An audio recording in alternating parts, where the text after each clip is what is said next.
ఊర్లో చూడండి ఎట్లుంటుందా సిచ్యువేషన్. కడతారా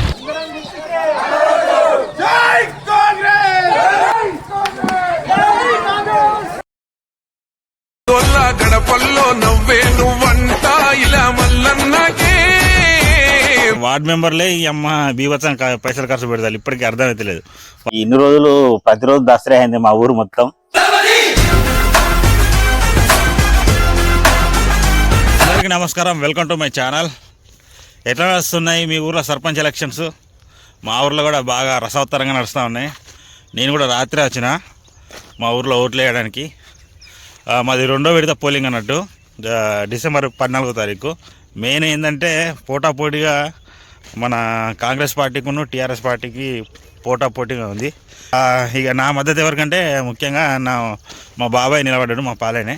సో మా పక్క పంటి పొలమే వాళ్ళదే, ఆ పక్కనే ఆల్రెడీ పోలింగ్ స్టార్ట్ అయింది. కాకపోతే నేను హైదరాబాద్ నుంచి వచ్చిన కాబట్టి మన పొలం కాడికి వస్తే నాకు కొద్దిగా మనశ్శాంతి అనిపిస్తుంది. చూడండి, ఇదే మన పొలం. వెనక మామిడి చెట్టు కనబడుతుంది కదా, చాలా వీడియోలు చూసిరు మీరు. అక్కడ మా బాపు. మేము కూడా సర్పంచ్ ఎలక్షన్లకు నిలబడి మేము కూడా 20 గుంటలు భూమి పొడగొట్టుకున్నాం, అరెకరం. మేము కూడా సర్పంచ్ ఎలక్షన్ల బాధితులమే. అప్పుడు 4వ తరగతి ఉన్నాను నేను. ఒక్కొక్కరు ఎన్ని ఆస్తులు పొడగొట్టుకుంటారో మనకైతే తెలియదు. అట్లా నేను గెలిచిన వాళ్ళు ఎంత సంపాదించుకుంటున్నారో అర్థమవుతలేదు మనకు. సారీ, 4 అనుకుంటున్నాను. 4 పోటీ చేస్తూ ఉన్నారు. ఒకటి కాంగ్రెస్ ఎక్కువ మెజారిటీ అతనికి ఉన్నది అని మా తమ్ముడికి ఇట్లా చెప్తా ఉన్నారు ఊళ్ళో.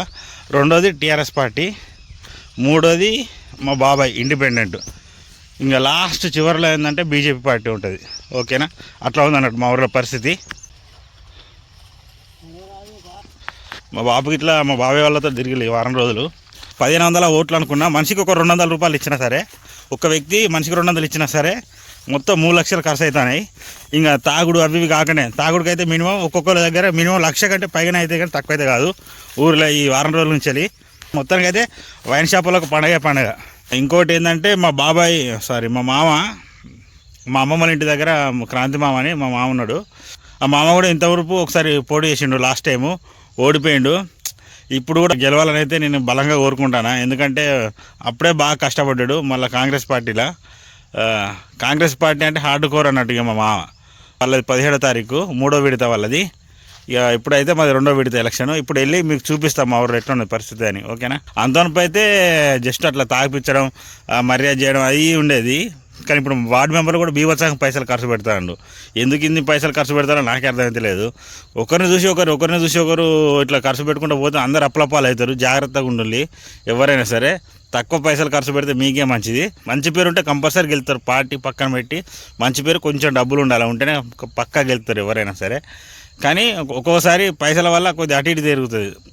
ఇంకోటి ఏంటంటే మన తెలంగాణ ప్రజలకు కొద్దిగా ఎవరైనా ఊర్లో కానీ లేకపోతే రాష్ట్రంలోనే సరే ఎక్కడైనా సరే అధికారం చెలాయించాలనుకో, అంటే కొంచెం పొగరుగా వ్యవహరించడం, ఇతరులను అంటే ఇప్పుడు ప్రజలను తక్కువ చేసి చూడడం అని, ఇట్లా ఊర్లో చిన్న చిన్న గల్లీ లీడర్లు ఉంటారు కదా, అట్లా చేస్తే మాత్రం జీవితంలో మనకు ఓటేయరు.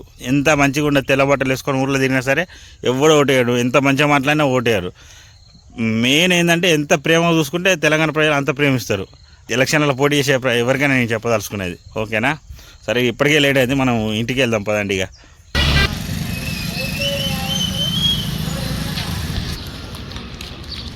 అక్కడ ఒక గ్రూప్ ఉన్నది కనబడుతుంది కదా, అక్కడ ఒక గ్రూప్ కనబడుతుంది. ఇటు సైడ్ ఎవరు లేరు. ఇటు సైడ్ చూస్తే అక్కడ పోలింగ్ బూత్ అన్నట్టు, అది పోలింగ్ బూత్.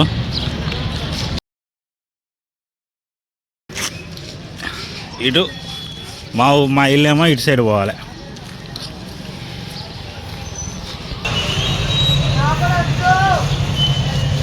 ఓటు వేయడానికి వెళ్తా ఉన్నా. పోల్ చిట్టిను ఆధార్ కార్డు. చలో పోదాంపాలి. నన్ను దింపురి. ఓటేసి అయిపోయింది. అదేవిధంగా స్నానం చేసి రెడీగా ఉన్నా. ఇప్పుడు మనం కళ్ళు తాగడానికి పోదాం. మా తమ్ముడు వాళ్ళ ఫ్రెండ్స్ మా తమ్ముడు ఇట్లా వెయిట్ చేస్తారు. సారీ, మన ఈ గ్యాప్లో ఏంటంటే చికెన్ తేవాలి మన ఇంటికి. చికెన్ తెచ్చి ఇంటికాడ ఇస్తే ఇక వెళ్ళిపోవచ్చు మనం. అట్లా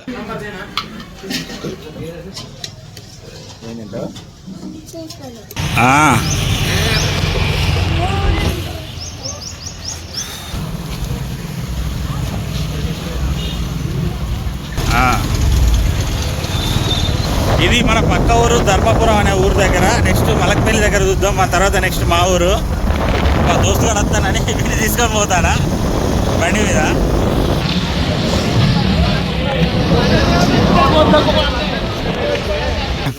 కల్లుకుండా రాకలేదా మీకు మా బ్యాచ్ పోరాగాళ్ళు.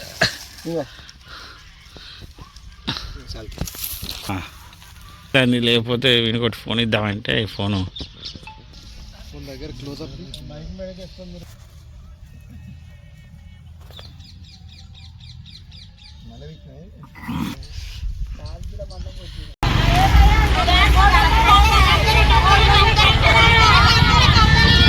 కడతారా.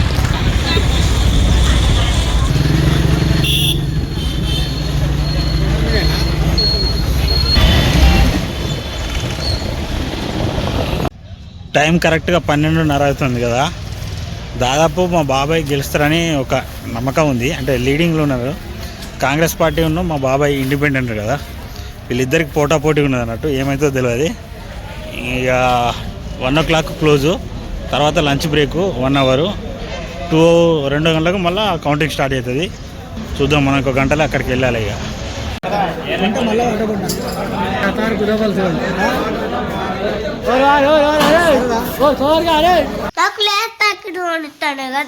కొంత టైం 4:30 అవుతుంది. చూడండి, టైం 4:30 అవుతుంది. ఆల్రెడీ కౌంటింగ్ స్టార్ట్ అయింది. ఈ గ్యాప్లో చిన్న కొనుక్కు తీసి అన్నం తిన్నా. ఇంక వెళ్దాం. చికెన్ బాగా వండేళ్ళు ఇవాళ ఇంటికాడ. పదండి బస్ స్టాండ్ కాడికి వెళ్దాం మనం. మొన్న బైక్ యాక్సిడెంట్ అయ్యి ఇక్కడ మా ఊర్లో ఒక తమ్ముడు చనిపోయాడు. ఆగోలో యాక్సిడెంట్ అయిందంట. అటు సైడు అని ఇటు మొత్తం 3 దిక్కులు కూర్చున్నారు జనాలు మా ఊర్లో. చూడండి, ఇక్కడ నుంచి వెళ్ళి అందరు ఉన్నారు. మీకు అక్కడికి వెళ్ళి కూడా ఒకసారి చూపిస్తా.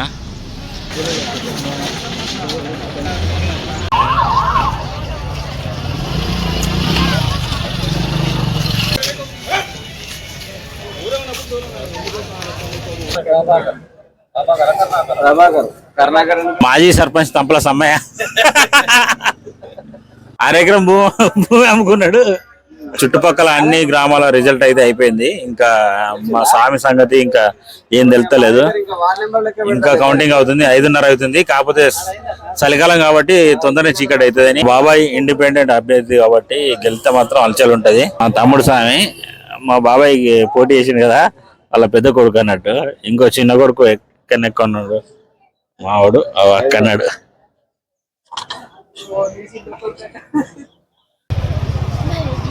టైం 7 అవుతుంది. మా ఊర్లో ఉన్నాయే 1680 ఓట్లట, 10 వార్డులు. అందులో ఆ 10 వార్డులలో 2 యునానిమస్గా ఎన్నికైనాయి. ఇంకా 8 వార్డులే. 2 గంటలకు 2:30కు కౌంటింగ్ స్టార్ట్ చేసిళ్ళు. ఇప్పటి వరకు జస్ట్ ఒక 10 నిమిషాలు పావుగంట ముందేమో వార్డు మెంబర్స్ అయిపోయిందంట. 8 వార్డులదే. ఇప్పుడు సర్పంచ్ అభ్యర్థులది కౌంటింగ్ స్టార్ట్ అయింది. బాగా లేట్ చేస్తూ ఉన్నారు అధికారులు. 7:10 టైము. మా ఊరు మొత్తం వెయిటింగ్ చేస్తూ ఉంది. చూడండి,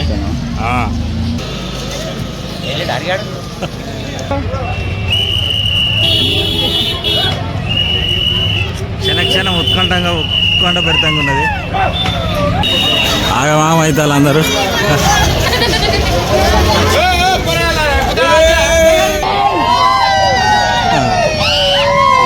ఆపోజిషన్ వాళ్ళు వరకు మా వాళ్ళు కూడా వరతాళ్ళు.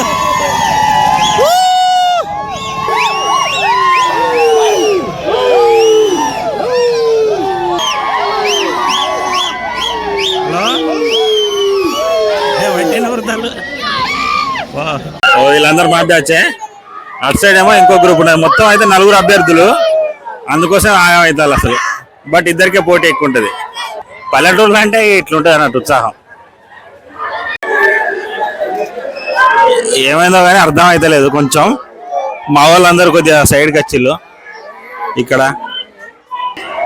టైం 7:35 అవుతుంది. అక్కడ వాళ్ళు వరుతూ ఉన్నారు.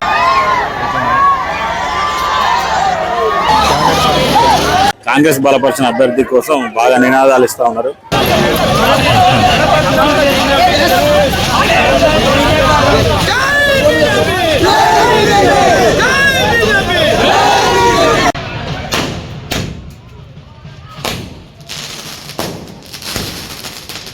రాత్రి మొత్తం అక్కడనే ఉన్నాం ఇక బిజీగా. మొత్తం మా ఊర్లో 10 వార్డులు ఉన్నాయి. 10 వార్డులలో 6వ వార్డు వరకు మొత్తం మా బాబాయ్ మొత్తం లీడ్లోకి వచ్చిందంట, ఫుల్ లీడ్లా. ఇప్పుడు సర్పంచ్గా గెలిచిన అభ్యర్థి 3rd ప్లేస్లో ఉన్నాడు, ఆయన కాంగ్రెస్ పార్టీ. సెకండ్ ఏంటంటే టిఆర్ఎస్ పార్టీ ఉండే లీడింగ్లో. 7వ రౌండ్ నుంచి వెళ్ళి 7వ వార్డు నుంచి వెళ్ళి మొత్తం 7, 8, 9, 10 ఈ 4 వార్డులలో మొత్తం ఈ 3rd మెంబర్ కాస్త ఫస్ట్ ప్లేస్కి వచ్చేసిండు. దాదాపు 150 ఓట్ల తేడా ఉన్నదంట. ఫస్ట్ ప్లేస్లో మా బాబాయ్ ఉన్నాడు కదా, ఆయనకును 3rd ప్లేస్ ఉండే ఆయనకు. సో ఆయన 7వ వార్డు నుంచి మొత్తం కొట్టేసుకుంటే మొత్తానికి అయితే కేవలం 30 ఓట్ల తేడాతోటి మా బాబాయ్ అయితే ఓడిపోవడం జరిగింది. మా బాబాయ్ స్వామి నిజంగా చాలా కష్టపడ్డారు. ఎందుకంటే ఒకప్పుడు మా బాపు కూడా ఇట్లనే ఎలక్షన్ల నిలబడి మేము కూడా అరెకరం దానిక పొడగొట్టుకున్నాం. ప్రతి ఇంట్లో ఇక గెలుపు ఓటములు సహజం. ఎవరైనా సరే ఎలక్షన్లకు దిగుతానం అంటేనే కంపల్సరీ గుర్తుపెట్టుకోవాలి, గెలిపైన ఓటమైనా మనం గుండె ధైర్యంగా ఉండాలని ఫిక్స్ అయిపోవాలి. సో అట్లా ఇక మా బాబాయ్ ఇంటికి రాత్రి పోయి చాలాసేపు మా వాళ్ళందరూ టైం స్పెండ్ చేసిళ్ళు. ఇప్పుడు కూడా చాలా మంది ఉన్నారు ఇంటి దగ్గర. రాత్రి అయితే ఇంకా ఫుల్ ఇల్లు మొత్తం నిండిపోయింది. ఎంత చూసినా సరే ఇక చెయ్యి జారిపోయిన తర్వాత మనం ఏం చేయలేం. కొన్ని ఓట్లే మనకు, కొన్ని ఓట్లే అవి ప్లస్ అవుతాయి అన్నట్టు. ఖచ్చితంగా అందరినీ కలుపుకొని పోతేనే ఖచ్చితంగా విజయం అనేది సాధ్యం అవుతుంది. ఇంకొకటి ఏంటంటే ఈ సర్పంచ్ అభ్యర్థి ప్లస్ మా బాబాయ్ ఇద్దరికి చాలా మంచి పేరు ఉన్నది. ఇండిపెండెంట్ అభ్యర్థి మా బాబాయ్ ఎంతవరకు గుంజుకు రావడం అంటే మామూలు విషయం కాదు అది అన్నట్టు. సర్పంచ్ కూడా ఇప్పుడు గెలిచిన సర్పంచ్ పర్సన్ కూడా చాలా నైస్ పర్సనే. నాకు కూడా అప్పుడు కలిసినప్పుడు కూడా మంచిగా మాట్లాడుతూ ఉంటాడు నాతోటి కూడా. కాకపోతే నేను ఎవరికి ఊర్లో ఎక్కువ తెలియను. ఆయన గురించి తెలిసింది ఏంటంటే ఆయన దగ్గరికి మన యూత్ పోరగాళ్ళు పోతే అన్న గిట్లా పరిస్థితి అన్న గిది అని చెప్తే మీకు క్రికెట్ కిట్లు కావాలా, వాలీబాల్ కిట్లు కావాలా, ఏది అంటే అది ఇస్తా అని ప్రొవైడ్ చేస్తా అని చెప్పి మాట ఇవ్వడం. వాళ్ళు చిన్న మనలో యూత్ ఇట్లా గ్యాదర్ అవుతారంటే ఎంబటే చేతులకు వెళ్ళి డబ్బులు ఇవ్వడం. ఇట్లా వాళ్ళని కొద్దిగా ఎప్పుడు పోయినా సరే మంచిగా రిసీవ్ చేసుకుంటానట ప్రతి టైంలో. అట్లా అది చాలా ప్లస్ అయింది అన్నట్టు. ఆయన అంటే చెప్పిన వాళ్ళు బయట తెలిసిన సంఘటనలు చెప్తాను. ఎందుకంటే మనం ఉండేది హైదరాబాద్లో. చిన్నప్పటి నుంచి నేను హాస్టల్ ఉంటాను కాబట్టి ఎవరు తెలియదు అట్లా అన్నట్టు. కానీ నాకు తెలిసిన ఇన్ఫర్మేషన్ అయితే ఇది. ఇంకో హైలైట్ ఏంటంటే మా ఊర్లో ఉప సర్పంచ్గా ఎన్నికైన వ్యక్తి ఒకే ఒక ఓటుతోటి గెలిచింది అన్నట్టు, వార్డు మెంబర్గా. అతనే ఉప సర్పంచ్గా అక్కడనైతే సెటిల్మెంట్ చేసి ఉప సర్పంచ్ అయితే అయ్యిండు మొత్తానికి. ఓకేనా. నెక్స్ట్ ఈ చుట్టుపక్కల ఊర్లలో కాంగ్రెస్ పార్టీ ఉంది. మా పక్కన మలకపల్లి అనే గ్రామం ఉంటుంది. అక్కడ ఒక అక్క, మా ఊరే అమ్మాయిది, వాళ్ళ అత్తగారు అన్నట్టు పక్కూరు. సరే ఆ అక్క వాళ్ళది ఏంటంటే 4 సార్లు పోటీ చేసిందంట. ఇది 4th టైం. 3 times పోటీ చేస్తే 3 times ఓడిపోయింది. ఇది 4th టైం పోటీ చేసింది, ఈసారి గెలిచిందంట. ఇది చాలా వండర్. ఇట్లాంటి వండర్స్ చాలా ఉంటాయి మన చుట్టుపక్కల. ఈ వీడియో ఎడిటింగ్ చేసే టైంకి 2 గుడ్ న్యూస్లు చేసినాయి నాకు. ఒకటి, మా బీటెక్ ఫ్రెండ్ బలరాం నాయక్, వాడు ఫస్ట్ టైం సర్పంచ్ ఎలక్షన్లో పోటీ చేసి గెలిచిండు. రెండోది, మా మామ సెకండ్ టైం, ఫస్ట్ టైం ఓడిపోయి ఇప్పుడు సెకండ్ టైం పోటీ చేసిండు, మళ్ళీ గెలిచిండు ఈసారి. నిజంగా గుడ్ న్యూస్లు అన్నట్టు 2. ఓకే, కంగ్రాచులేషన్స్ మామ అండ్ మా ఫ్రెండ్. మా ఊర్లో ఇంకొక షాకింగ్ ఇన్సిడెంట్ ఏంటంటే, ఒక పార్టీ ఉంది, ఆ పార్టీ పేరు చెప్పాను. ఒక అన్న ఉన్నాడు, అన్న పేరు కూడా నేను చెప్పాను. అయితే వాళ్ళ పార్టీ తరఫున నిలబెట్టడానికి ఎవరు లేరనంటే ఒక అన్నను నిల్చుంటా అంటే తీసుకున్నారు, కండువా కప్పిళ్ళు నిలబెట్టిండు. మొత్తానికి అయితే దాదాపు 300 ఓట్లు ఉంటాయి ఆ పార్టీకి దాదాపు మా ఊర్లో. చివరికి వచ్చేసరికి మరి ఏమైందో తెలియదు. అన్నకైతే ఎలక్షన్ రిజల్ట్ తర్వాత 30 ఓట్లే వచ్చినాయని తెలిసింది మాకు. నిజంగా అన్న ఘోరంగా బాధపడతా ఉన్నాడట. అలాంటప్పుడు మరి ఎందుకు సపోర్ట్ చేసేలో నాకైతే ఇప్పటికీ అర్థమవుతలేదు. అది నిజంగా తట్టుకోలేని విషయం అన్నట్టు. అది మొత్తానికైతే ఇప్పుడు కాంగ్రెస్ పార్టీ పవర్లో ఉంది కాబట్టి ఆల్మోస్ట్ 50% విలేజెస్ మాత్రం నాకు తెలిసి కాంగ్రెసే గెలుచుకున్నాను అనుకుంటున్నా. రిమైనింగ్ 40% అయితే టీఆర్ఎస్ పార్టీ ఉంటుంది, ఎందుకంటే అది కూడా స్ట్రాంగ్ పార్టీ మన తెలంగాణలో. ఇక ఇంకొక 10%లో ఒక 5% బీజేపీకి ఉంటుంది, 5% ఏమో ఇండిపెండెంట్ అభ్యర్థులు గెలిచిందని అనుకుంటున్నా. మీ ఊర్లలో కూడా ఎలాంటి మిరాకిల్స్ జరిగినా మన తెలంగాణలో ఈ సర్పంచ్ ఎలక్షన్లో అందరికి కింద కామెంట్స్ చేయాలని కోరుకుంటూ మరొక మంచి వీడియోతో కలుసుకుంటా. బాయ్.